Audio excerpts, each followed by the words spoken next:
Bienvenue à la médiathèque de l'encre. Aujourd'hui, nous allons faire une bouture de plantes grasses. C'est différent de la bouture de menthe que je vous ai montrée la dernière fois. Les plantes grasses n'aiment pas l'eau, donc on va s'y prendre différemment. Ici, nous avons un très joli sédum, un sédum rubrotincta, teinté de rouge. Alors, elle a la particularité d'avoir des petites feuilles grasses, comme ça, qui peuvent se détacher. Théoriquement, ces petites feuilles, si on les pose sur la terre, une racine peut en sortir et nous aurons une nouvelle plante. Mais c'est plus sûr de prendre un petit morceau de la plante. Donc pour ça, nous allons prendre une petite assiette, un peu profonde, assortie à la couleur de la plante, tant qu'à faire.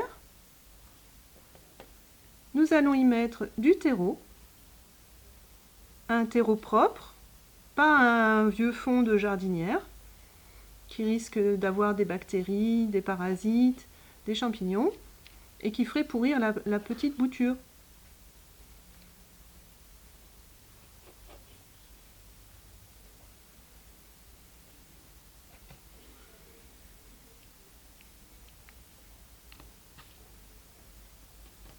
On tasse un peu.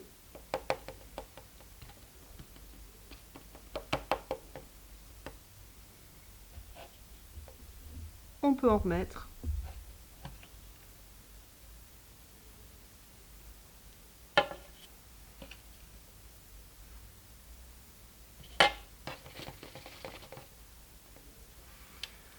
Ensuite, on va couper un morceau de la plante.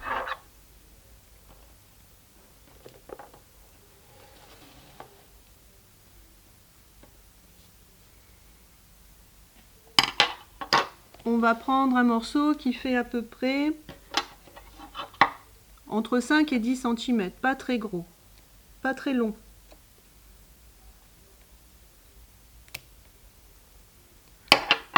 En fait, si on regarde bien, il y a déjà une petite racine qui sort de cette plante. Nous sommes au mois d'avril, les plantes sont très vivaces en ce moment. Et on va préparer la bouture. On enlève les petites feuilles.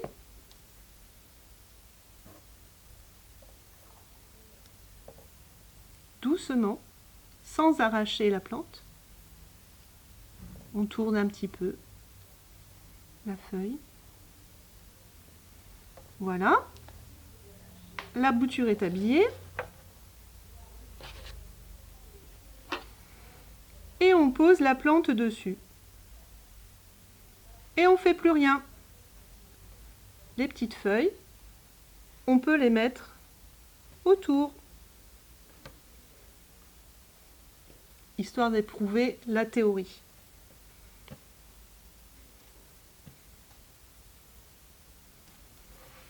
Et là, nous en sommes à une semaine, 10 jours après notre bouture. Et on voit très bien que la plante a fait pousser ses racines.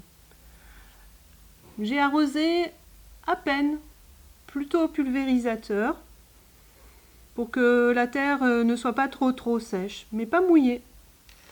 Parce qu'il ne faut absolument pas que la plante grasse pourrisse. Il faut en fait que les extrémités sèchent. Et si la plante a sorti ses petites racines, les petites feuilles aussi. Donc ce n'est pas que de la théorie. Ça marche! À présent, je vais pouvoir l'enterrer dans mon petit pot.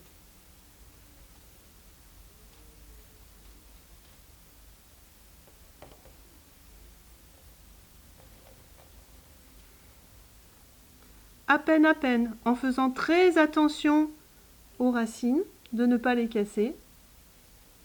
Alors, je vais un peu les remonter parce que la plante, on va avoir une petite rosace et une petite tige qui vont se développer ici. Donc ce serait au bord du pot, ça irait pas très bien. Donc je les replace en faisant attention aux racines.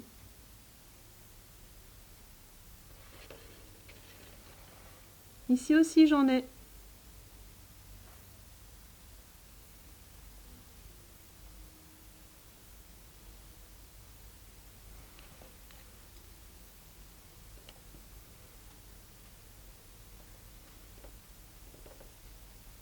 J'essaye de ne pas trop enterrer les feuilles qui pourraient pourrir. Et j'arrose délicatement. Pas beaucoup. Juste pour donner envie aux racines de se développer dans mon terreau. Et voilà. À la fin de l'été, j'aurai déjà une plante qui fera cette taille-là et qui aura développé 2-3 tiges. Si vous avez aimé cette vidéo, n'oubliez pas de vous abonner. Vous pourrez ainsi profiter des prochaines vidéos sur les semis, la récolte de graines, le rempotage, les boutures, tous ces petits gestes techniques de jardinage que vous aimez bien. À bientôt!